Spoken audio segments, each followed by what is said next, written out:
আলাইকুম। আরো একটি সেল আপডেট আর সেল করে দিলাম এই বেনিলি বাইকটা এই ভাইজানদের কাছে। তো বাইরে কোথা থেকে আসলো, বাইকটা কত টাকা কিনলো সেই সম্বন্ধে জেনে নেবো ওনাদের মুখে।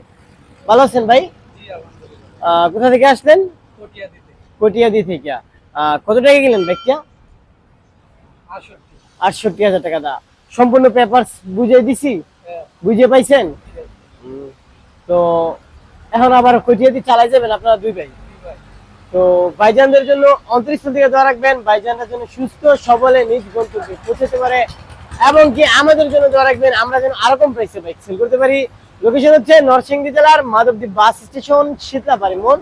মাধবদ্বীপ বাস স্টেশন নেমে 20 টাকা রিক্সা ভাড়া নেবে, জালপড়ি মসজিদের একটু আগেই মিটারে অবস্থিত সম্রাট বাইক গ্যালারি। আল্লাহ হাফেজ। আসসালামু আলাইকুম। আরো একটি সেল আপডেট আর সেল করে দিলাম এই বেনিলি বাইকটা এই ভাইজানদের কাছে। তো বাইরে কোথা থেকে আসলো, বাইকটা কত টাকা কিনলো সেই সম্বন্ধে জেনে নেবো ওনাদের মুখে।